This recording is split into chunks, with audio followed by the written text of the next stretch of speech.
शुभ नवव्या. पार्ट आहे 53. शुभ बोलतो, "ऑनलाईन पेमेंट आहे तर नव्या स्माईल करत सांगते, "हो, इथे करा यूपीआय पेमेंट." देन शुभ स्कॅन करतो आणि जाणून पिन चुकीचा टाकतो. मग पेमेंट फेल होतं. तर असंच करत 5 मिनिटं होऊन जातात. मग मागचे लोकं बोलतात, "अरे किती वेळ? करा ना लवकर." हां, पण ते शुभ नव्याचं प्रेम चालू आहे. तर शुभ बोलतो, "हां, तुम्ही व्हा पुढे. मी इथे बाजूला होऊन करतो पेमेंट." तर शुभ थोडा बाजूला होतो मीन्स नव्याच्या थोडं पुढे आणि बोलतो, "करतो हो मॅम, प्लीज थोडा वेळ द्या." तर नव्या पण मस्त स्माईल करत बोलते, "हो, हो, करा, करा." आणि नव्या बाकी कस्टमर करत मीन्स कॅश काउंटर सांभाळत शुभला बघतही असते. ओहो! शुभला शॉपमधला माणूस विचारतो, "झालं का पेमेंट?" तर शुभ बोलतो, "अरे दादा करत आहे मी. थांबा ना, बाहेर इतका पाऊस आहे म्हणून उशीर होत आहे. नेटवर्क पकडत नाही आहे."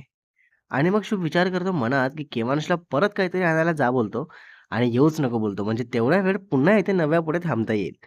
तर शुभ तसंच मोठ्याने सर्वांना ऐकायला जाईल असा बोलतो, "अरे केव्हांश एक काम कर, मी तुला मेसेजमध्ये 4-5 सामान पुन्हा पाठवले आहे, ते घेऊन ये. मग पूर्ण पेमेंट एकदाच करतो." अय्यो! नाईस. मग केव्हांश तिथेच मोबाईल काढून बघू लागतो, तर शुभ पटकन केव्हांशला पाठीवर मारत बोलतो, "अरे मूर्ख इथेच बघत बसणार आहे का तू आता? जा ना तिकडे जाऊन बघ. ऑलरेडी किती गर्दी आहे इथे, कळत नाही का तुला? बघ यांचा स्टाफ कसा रागात बघत आहे तुला." तर केव्हांश तसंच हसत-हसत चालला जातो आणि शुभ मस्त काउंटरवर असतं चॉकलेट वगैरे ते बघत नव्याला स्माईल देत असतो. आणि नव्या तसंच शुभला मेसेज करते, की "बापरे! तुझं काय सुरू आहे हे सर्व? लोकं विचारात पडते तुझं हे वागणं बोलणं बघून, की असा कसा हा मुलगा?" तर शुभ रिप्लाय करतो, "असाच आहे मी. बघ किती नॉर्मल वाटतंय सर्वांना. 1% कुणाला डाउट नसेल आला." हां. तर नव्या मेसेज बघते आणि शुभला स्माईल करत बघत बाकी कस्टमर करत असते आणि असंच 15 मिनिटं होतात, तर तिथे काम करणारा माणूस शुभला बोलतो, "ओ दादा, तुमचा भाऊ कुठे गेला? अजून आला नाही ना? त्याला बोलवा ना. असा किती वेळ थांबणार आहे तुम्ही इथे?" तर शुभ बोलतो, "अरे दादा, तो थोडा मूर्ख आहे. त्याला घरी पण लवकर काही सामान सापडत नाही. इथे एवढं मोठं शॉप आहे, तर वेळ लागेलच ना. आणि बाहेर पण भरपूर पाऊस सुरू आहे. तर बघा तुम्हीच, मग जाणार तरी कसं? म्हणून इथेच थांबू द्या. आणि असं पण मी सामान घेत थांबलो आहे ना." "हां का?" तर ते ठीक आहे बोलून शांत असतात आणि मग केव्हांश येतो, तर काहीच घेऊन नाही येत. तर शुभ बोलतो, "अरे सामान कुठे आहे?" तर केव्हांश बोलतो, "अरे घरून कॉल आला होता, की नका घेऊ ते. कुठेतरी ठेवलं होतं तर मिळालं. म्हणून ते कॅन्सल केलं." तर शुभ पैसे देत बोलतो, "घ्या हे आहे सामान तेवढेच पैसे." तर नव्या मस्त ब्लशिंग स्माईल करत पैसे घेते आणि मग शुभ पूर्ण सामान पॅक करून घेतो आणि बाजूला जाऊन उभा राहतो. आणि तिथूनच मेसेज करतो, की "बेबी तुला किती वेळ आहे?" तर नव्या रिप्लाय करते, "15-20 मिनिटांमध्ये अंकल येतीलच." मग निघते मी पण. तर शुभ बोलतो, "ठीक आहे, मी पण तेवढा वेळ टाईमपास करतो. बाय द वे बाकी जे केलं मी ते कसं होतं सगळं. डाऊट पण नाही आला कोणाला बघ आणि आपलं मस्त एकदम जवळ थांबणं, थांबत बघणं होऊन गेलं." तर नव्या बोलते, "तू ना खरंच मूर्ख आहेस. उगाच काही पण करत असतो. बरं झालं दादा वगैरे नाही आला." हां, बरोबर. दादा तर ओळखतो ना शुभला. नाहीतर तो तुला ओळखतो आणि त्याला आपल्याबद्दल माहिती आहे ना, मग खूप मोठा प्रॉब्लेम झाला असता. तर शुभ बोलतो, "अगं तुझा दादा काय, तुझे अंकल जरी आले असते ना, तरी काही नसतं झालं. कारण मी सामान घेत उभा होतो. फक्त तुला बघत नाही, जे तू इतकी घाबरली." हां, ते पण आहे. आणि मग नव्या बोलते, "हो बेबी बरोबर आहे. पण तरी मागे एवढं भांडण झालं होतं, त्यामुळे भीती वाटते थोडी." असंच दोघेही चॅट करत बोलत असतात आणि मग असंच अर्धा तास होऊन जातो आणि नव्याचे अंकल येतात आणि बोलतात, "जा बेटा घरी जा आता." तर नव्या उठते आणि निघते घरी जायला आणि शुभ कॉल करतो तसंच नव्याला बघत. तर नव्या बोलते, "हां बेबी बोल. घरी जाणार आहे ना आता तू?" तर शुभ बोलतो, "नव्वू चल ना कुठेतरी पार्कमध्ये वगैरे जाऊ ना आपण. मग घरी गेल्यानंतर तुला बाहेर निघता नाही येणार आहे ना. मग चल आत्ताच. मस्त पार्कमध्ये वगैरे फिरू, मज्जा करू." तर नव्या बोलते, "पण बेबी मी निघाली की घरी कळेल अंकलकडून. मग उशिरा गेली तर सगळे विचारणार कुठे होती? सो त्यापेक्षा घरी जाते मी आणि उद्या भेटू ना आपण कॉलेज बोलून किंवा ऋषिताकडे प्रॅक्टिससाठी जाते बोलून. मला वेळ मिळतो भरपूर.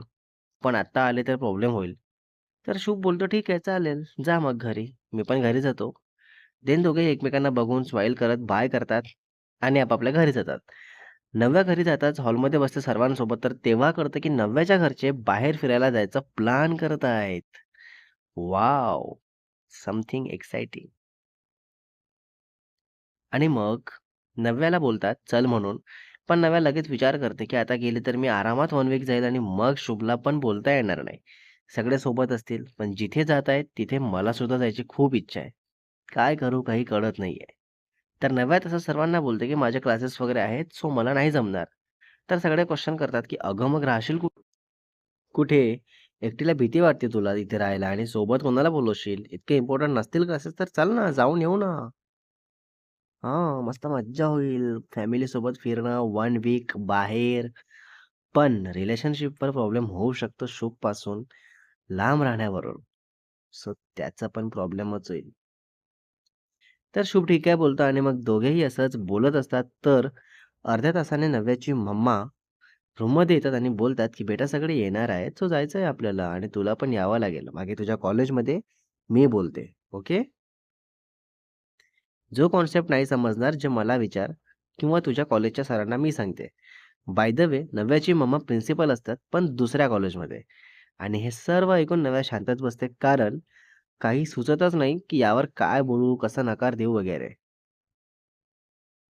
आणि मग तसंच काही वेळाने नव्या खाली जाते, जेवण वगैरे करते.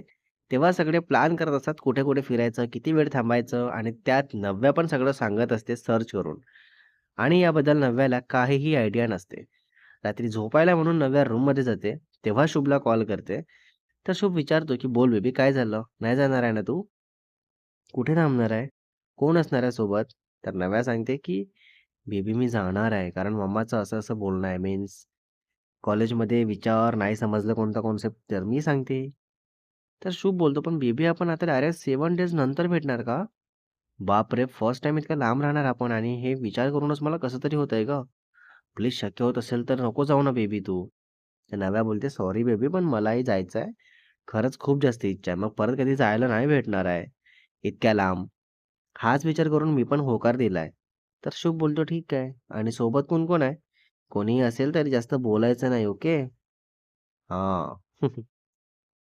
तर नव्या बोलते, "पूर्ण फॅमिली आहे सोबत आणि कझिन्स आहेत. बाकी बाहेरचे कोणी नाहीये. बेबी डोंट वरी." तर शुभ बोलतो, "ठीक आहे, चालेल. आणि प्लीज होईल तेवढं मला बोलत जा, कारण आतापासूनच मला सहन होणार नाही हा दुरावा." असंच वाटत आहे. तर नव्या बोलते, "हो, मी पण खूप मिस करणार आहे तुला आणि जसं होईल तसं बोलत जाईल मी, ओके? आणि मी नाही आहे म्हणून लगेच कोणत्या दुसऱ्या मुलींना बोलत बसू नको. आल्यावर मला कळलं तर खूप मार देणार तुला." तर शुभ बोलतो, "हो, मी पण तिकडे नाही आहे म्हणून सिंगल असल्यासारखं वागायचं नाही आणि सांगितलं ते लक्षात ठेव." दोघेही थोड्या वेळ बोलून तसंच झोपी जातात आणि दुसऱ्या दिवशी सकाळी नव्या उठते आणि शुभला मेसेज करून स्टडी करत बसते. आणि मग काही वेळाने खाली जाते नाश्ता करायला. तर तेव्हा कळतं की नव्याच्या मामाच्या साईडचे पण सगळे येणार आहेत. आणि तेच नव्याला नको असतात, कारण त्यांचा मुलगा नव्यावर वन साइडेड लव्ह करत असतो. आणि नव्याने ऑलरेडी सांगितलं असतं त्याला, तरी तो ऐकत नसतो. Next part is coming soon guys. Oh my God! Part 54 मध्ये बघणार आहे आपण. आता हे सर्व नव्या सांगणार का शुभला? आणि त्यानंतर शुभ काय बोलेल? आणि जर नाही सांगितली तर शुभला कळेल का? आणि पुन्हा स्टोरीमध्ये काय-काय बघायला मिळेल तेही बघू. रायटर एंड एडिटर शुभ वासेकर.